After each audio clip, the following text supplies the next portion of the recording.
Qu'est-ce que l'analyse des sentiments? L'analyse des sentiments, quand l'émotion humaine rencontre la technologie, c'est une science, un art qui permet à nos machines de ressentir à leur manière. Comment cela influence-t-il notre interaction avec le monde numérique? Comment cela fonctionne-t-il? Imaginez décrypter l'humeur cachée derrière chaque mot écrit, chaque commentaire laissé, chaque cri du cœur est évalué, interprété. L'intelligence artificielle ne se contente pas de lire, elle cherche à comprendre. Elle plonge dans le choix des mots, la tournure des phrases et même les nuances subtiles pour déceler la joie, l'inquiétude, la colère ou l'excitation. Quel type de données peuvent être analysées? Des données structurées, comme les sondages, aux données non structurées, telles que les tweets, blogs ou critiques sur un produit. Même ce que nous pourrions considérer comme du bruit, des commentaires spontanés, des réactions émotionnelles, est une mine d'or pour l'IA. Un article de journal, un commentaire sur une photo, un simple tweet, une simple critique cinéma. L'IA scrute chaque mot.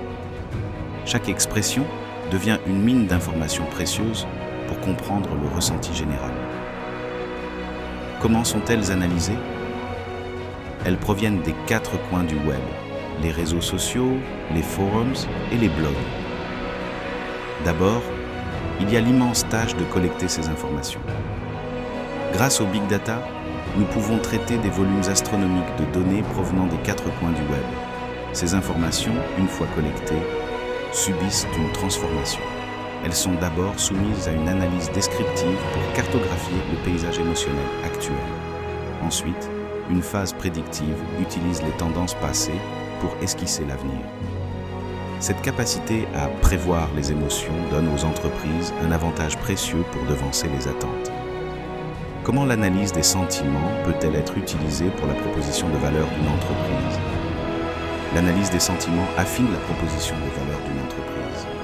Il ne s'agit pas simplement de vendre un produit, mais de raconter une histoire qui résonne, qui émeut et peut leur permettre de tisser un lien émotionnel profond avec sa clientèle. En ajustant constamment leur offre en fonction des retours émotionnels, les entreprises deviennent plus proches de leurs clients, créant une valeur bien au-delà du produit lui-même.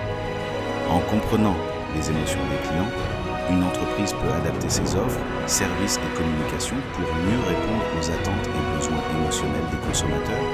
Exemple concret, Netflix. Prenons Netflix. L'analyse des critiques et commentaires influence les recommandations, améliore les séries existantes et inspire même de nouvelles créations. Chaque fois que vous choisissez une série, faites une pause ou même sautez une scène, vous donnez à Netflix une information précieuse. Ils analysent ces sentiments pour vous suggérer la prochaine série à Binge Watcher ou pour décider quelle histoire mérite une suite. C'est une danse complexe d'analyse et de création. Coût, bénéfice et bénéfice-risque. Mais cette danse a un prix. Les coûts initiaux d'intégration de ces technologies sont élevés. En contrepartie, l'entreprise gagne en pertinence et en fidélisation. Pour nous, consommateurs, c'est un double tranchant. Des recommandations sur mesure, mais au risque de perdre notre intimité. Sans oublier que parfois les algorithmes peuvent se tromper, donc des risques d'atteinte à la vie privée et d'analyse biaisée. Si votre téléphone pouvait ressentir votre humeur à partir de vos messages, serait-ce une avancée ou une intrusion?